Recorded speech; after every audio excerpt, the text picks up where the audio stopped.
Hello, I am Peter Okocha. Welcome to Focus on Africa. Our top stories.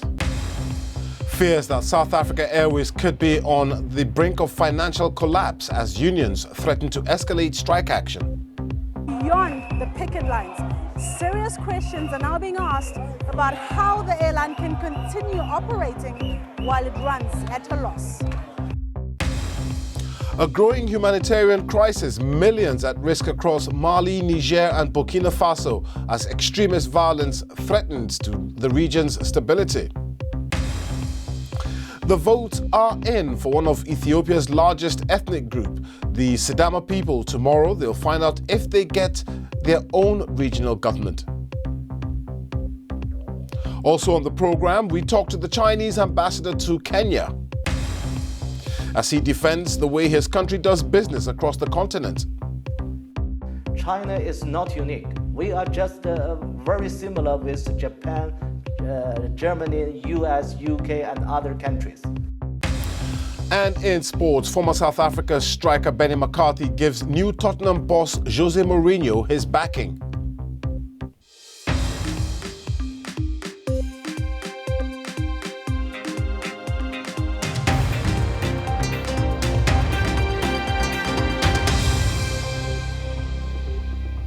Thanks for joining us on Focus on Africa from BBC World News. The future of South African Airways hangs in the balance after talks with unions broke down overnight. The strike at the cash-strapped airline is entering its sixth day with no end in sight. Striking workers say they'll intensify their industrial action while the carrier plans to reinstate a number of its regional flights while domestic flights remain grounded. The airline says the losses have put the company at serious risk of liquidation. The action is estimated to cost the state-run airline $3.4 million a day, though that figure has come down as some cancelled flights resumed. The government says it simply cannot afford to bail the airline out. It has already forked out more than $1.4 billion over the past 3 years to keep it going, but insists it is still committed to saving it. Our South Africa correspondent Nomsama Seko reports from Johannesburg. Tensions remain high between trade unions and South African Airways management. The embattled airline's employees, consisting of technicians, cabin crew and ground staff, downed tools 6 days ago over wages and job cuts. Unions vowed to intensify the strike after negotiations broke down late last night. Right now, we're exhausted. We left here at around 1 o'clock last night. We looked like we were on our way to resolving the strike, but at the 11th hour, the company reneged and we're back outside and we haven't resolved it. It appears people are still trying to protect corruption in this company, and at some point it's got to come to an end. And the people that are making that happen is SAA staff that are standing up against it once and for all. The cash-strapped airline says it can't afford the wage demands and that it could be out of business if the strike continues much longer. We've indicated to the union we're prepared to give them an increase of 5.9%. However, we don't have the financial muscle at this stage. We've indicated that the 2 billion working capital that's currently available needs to be used to make sure that we keep our aircraft in the air, but also to make sure that we're compliant. Public Enterprises Minister Pravin Gordhan has warned that while unions are demanding wage increases, the airline might not even be able to pay salaries at the end of the month. Some believe this is the beginning of the end for South Africa's national airline. The strike might very well push SAA over the precipice. It might be the end of the company. Where the company has been hanging on at its fingertips, this might be the end of SAA, and it might perhaps be good for the South African economy. The government shows that it's prepared to allow non-critical state-owned enterprises to go into liquidation. South Africa's national airline is hanging in the balance now. The striking workers say they will not be intimidated into accepting the salary increases offered by the airline. At the same time, the airline says it cannot afford anything beyond the 5.9% it has already offered. But beyond the picket lines, serious questions are now being asked about how the airline can continue operating while it runs at a loss. Nomsa Masego, BBC News, Johannesburg. Well, our business correspondent Matthew Davis joins us now. Matthew, South Africa, of course, with a very strong history in unionism, and it looks like the unions are not willing to budge on their demands. It certainly looks that way, and as you say, South Africa does have a history of very strong unions, and this goes all the way back to the struggle against apartheid. It was the unions that largely spearheaded that struggle, and of course the president is a former unionist himself from the National Union of Mine Workers. So where is this dispute likely to go? How do you resolve something like this? It's very difficult to rescue such a company that is in so much trouble and has so much debt. There are very few options. As your report pointed out, it's losing $3 million a day while this strike is on. It seems that the gap between the company and the strikers is as wide as ever, and the government is not prepared really to put any more money into it. So it either goes bust or it gets sold. And I was listening to some analysis on this problem earlier this week, and there were suggestions that if the airline were to be sold, it wouldn't be short of buyers. Is this an option? It is an option up to a point. Regulations in South Africa say that to run a domestic airline in South Africa, foreign investors can't own more than 25%. But there's a lot of interest. The Ethiopian Airlines are prepared to be put up some money. Richard Branson has been kind of sniffing around SAA. And of course, while they don't own a lot of their planes, they tend to lease them. What they do have is landing slots at the various airports in South Africa, and those are very valuable. If you take a plane, for instance, from Johannesburg to Cape Town, it's almost certainly full, so the demand is there, so there are investors who are interested. It just depends how it all works out. Will it be sold wholesale, or will they find an equity partner? And I just want to look at this from the point of view of the airline's management. I mean, they probably would be thinking that the workers should understand with us that we do not have this money to pay this wages. Why are the workers being so obstinate? Well, in fairness, the airline actually hasn't made a profit since 2011. So there is this kind of feeling that perhaps the government will always bail it out, where there'll always be government money. And perhaps that's what the unions are banking on. Whether that will pan out remains to be seen, really. But at the end of the day, this is an airline that is struggling tremendously. There are lots of jobs on the line, and the unions are going to fight for those jobs. Okay, our business correspondent Matt Davis there. Thank you very much for your insight into this story. Now, extremist attacks in Mali, the Boko Haram insurgency in Nigeria, Cameroon's conflict which has torn apart the Anglophone region, and attacks in Burkina Faso. You name it, Africa's Sahel region has a myriad of conflicts, and they have tossed up a slew of humanitarian emergencies. The total number of internally displaced people across the 3 Sahel countries is almost 860,000 people. 2.4 million people need food assistance in the Central Sahel, a figure that could rise due to continued displacements.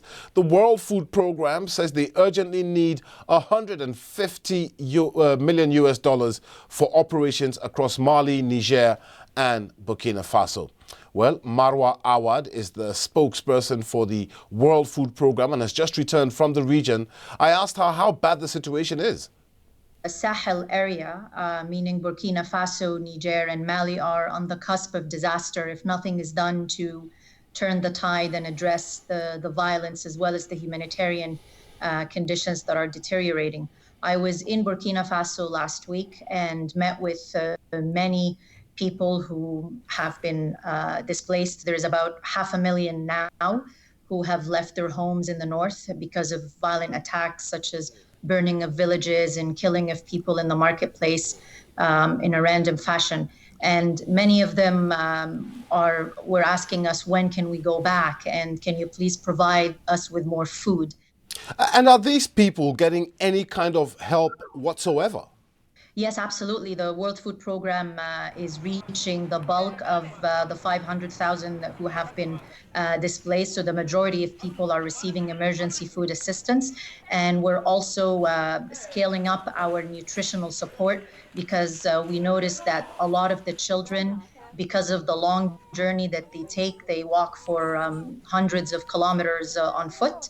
So access to basic services such as water and shelter is lacking. You mentioned the global attention, and you say it should be shown, the spotlight should be on this region now. Does it feel sometimes as if the rest of the world has forgotten this, what is essentially a very important part of Africa? Certainly, we live in an age where there are many competing crises. So you have Syria, you have Yemen, you have countries that are going through climate crises like Mozambique. So all these crises are in competition with one another. They're in competition for attention and also funding. Unfortunately, the Sahel area tends to be forgotten, but it must not be ignored. And this is why the World Food Programme and other partners are calling out on in the international community and governments to say, look, the solution for the Sahel needs to be deeper than just any military intervention. You have to look at the web of structural and climatic and economic troubles that have plagued this region. Let's take a quick look now at other stories making the headlines across Africa. Police in Zimbabwe's capital, Harare, have used batons and tear gas on supporters of the main opposition party, the Movement for Democratic Change. They were due to hear a speech by Nelson Chamisa, the MDC leader. Mr. Chamisa described the police action as the behavior of a collapsing regime and further proof the government was scared of the people as the economic crisis worsens. A court in Tanzania has postponed the case of the jailed journalist Eric Kambendera for the 8th time. He was arrested in July and charged with involvement in organized crime, failing to pay taxes and money laundering. He denies the charges. Human rights groups say they are politically motivated, meant to silence criticism of the government. And 2 concerts in South Africa featuring Nigerian singer Burna Boy have been cancelled.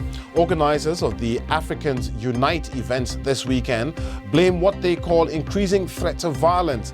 In September, the Afrobeats star said he wouldn't travel to South Africa following a wave of xenophobic violence in the country. He said he wouldn't perform there until, as he put it, the government wakes up.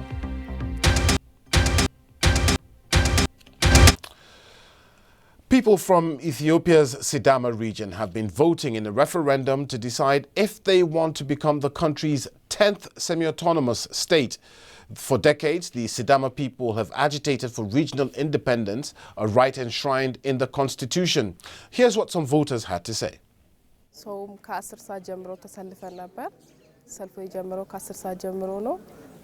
People have come down early to stand in line and cast their vote. Everything is peaceful, and the referendum is being carried out smoothly so far. I also hope things will be peaceful. The city and the area will be peaceful after this. This is my happiest day. One of the reasons why I'm saying this is because this issue is what has been causing problems in many places. I believe this day signals peace and freedom. I believe the people will get peace now. So the joy I feel inside is incomparable. The BBC's Kalkidan Yibeltal is in the Sidama region's main city, Hawassa, and joins us now. Kalkidan, what's the atmosphere been like today? So today the voting has been carried out since early morning, as some of the voters have been saying. So the polling stations were opened at 6 in the morning, and they were supposed to be open until 6 in the afternoon. Some polling stations, actually 9 polling stations, continue to operate a little longer because of high turnout. So the city seems calm and peaceful, and the voting process appears to have happened in a smooth and calm way. And explain to us the importance of this referendum. What would a yes vote mean for the people? This is very significant.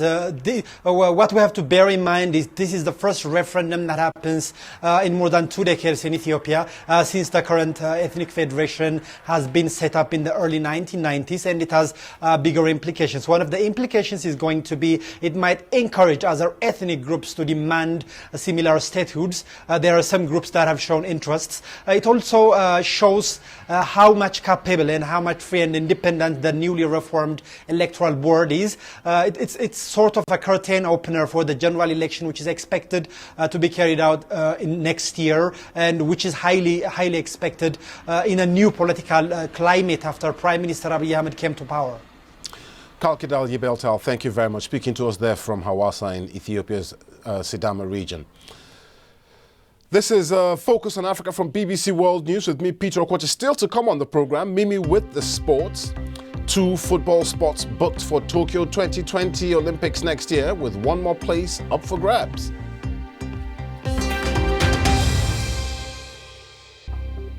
I'm Peter Okwache. The top stories this evening. There are fears that South African Airways could be on the brink of financial collapse as unions threaten to escalate strike action. And residents of Ethiopia's Sidama region have been voting to decide if they want to become the country's 10th semi-autonomous state. Now, for many years, there have been numerous arguments about China's relationship with Africa. Beijing has lent billions of dollars to countries on the continent, but critics, especially the US, say countries are being burdened with unrealistic levels of debt. The BBC's Dickens Olewe asked the Chinese ambassador to Kenya, Wu Peng, whether China's lending model is a debt trap. Quite the contrary, I think it's through cooperation with China that many developing countries has emerged from the trap of underdevelopment or no development. China's funding to Kenya, for example, and other African countries is aimed at development. China always, of course, attached high importance to the debt sustainability. Kenyan people need tangible projects. For those young men who sit the street looking for a job, what they need is action. There are many Kenyans who are anxious because they see the government borrowing from China. And usually, whenever these deals are made, they are not transparent.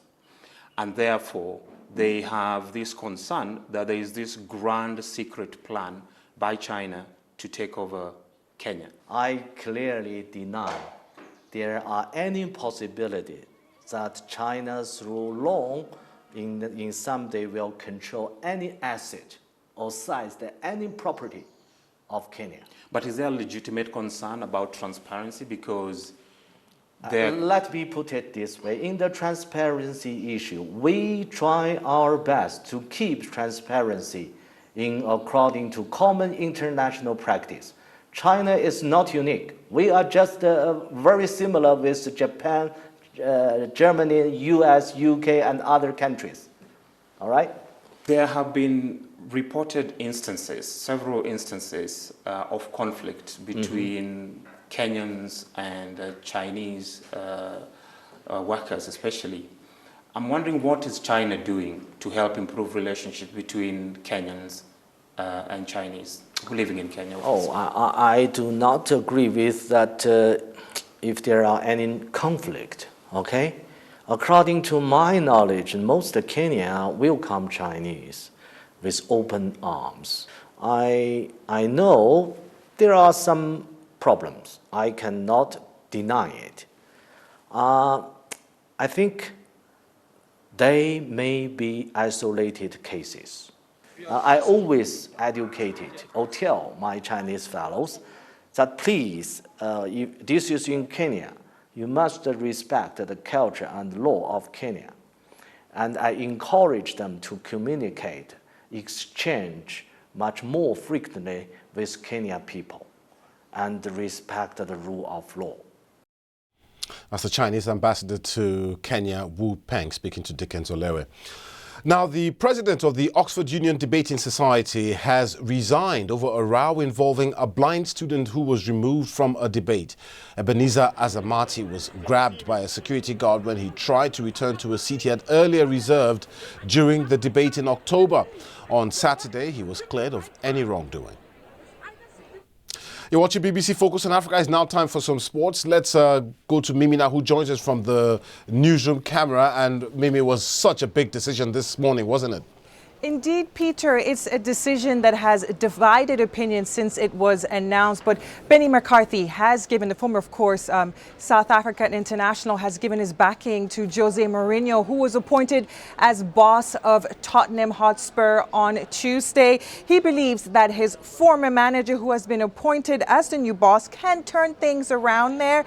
Mourinho was appointed hours after Mauricio Pochettino was sacked on Tuesday. McCarthy was in Mourinho's 2004 Porto Champions League winning team. The former Chelsea and Manchester United manager has signed a contract until the end of the 2022-23 season. He was himself sacked from United last December. Pochettino just a few months ago had led Spurs to a Champions League final. He was appointed in 2014, but hasn't won a trophy during his 5 years in charge at the North London club. Spurs are currently 14th in the English Premier League table. Listen, I think you don't become a bad manager overnight. Mourinho will be Mourinho. He's special. You know, now I think Mourinho just got to work his magic, and he's got to get that vava voom that he used to have, that he can get the best out of any player, you know, and he can certainly mix it up there with the Klopps and the Guardiolas. If the players are willing to work hard and the players are willing to accept his terms and his philosophy and his work ethic, and then you can have a lot of fun, because he's a great guy, you know. He's super nice, super chilled, super relaxed. But if you don't do what is expected from you, then you make life difficult, and then you're gonna have a bit of a tough time. But I think if they give him 100% effort, then I think they're in for a fantastic time under Mourinho. Now, the hosts Egypt and Ivory Coast are through to the finals of the Under-23 Africa Cup of Nations, and that comes after their wins in the semis on Tuesday. Those wins have also helped them to secure their spots for the Olympic Games in Tokyo 2020. Host Egypt beat South Africa 3-0 in their semi, whilst Ivory Coast overcame Ghana on penalties after a 2-2 draw. There's one more spot left up for grabs for next year's Olympics, so both Ghana and South Africa, who were beaten, will have a chance to make it when they play a third and fourth place playoff on Friday. And still staying with football, the 2021 Africa Cup of Nations qualifiers have now come to an end during this international window. There were 7 matches yesterday. We brought you 5 of those results. The 2 late kickoffs in the late Group J games, Tunisia beat Equatorial Guinea 1-0 at home in Malabo, with former English Premier League forward Wahbi Khazri scoring the only goal 60 minutes from time. Libya won the other Group J game as they came from behind to beat Tanzania 2-1 in a match moved to Tunisia for security reasons. And finally, away from football and to rugby, and the world champions South Africa have announced a couple of upcoming fixtures. They will play 2 home tests against Scotland in July, before then hosting Georgia for the first time. The Springboks have only once before met Georgia in a pool match at the Rugby World Cup in 2003. That's all the sport, Peter. Many thanks, Mimi. Now, don't forget you can get in touch with me and some of the team on social media. I'm Ato Kwacha, but for now, that's it from Focus on Africa. Thanks for watching. Goodbye.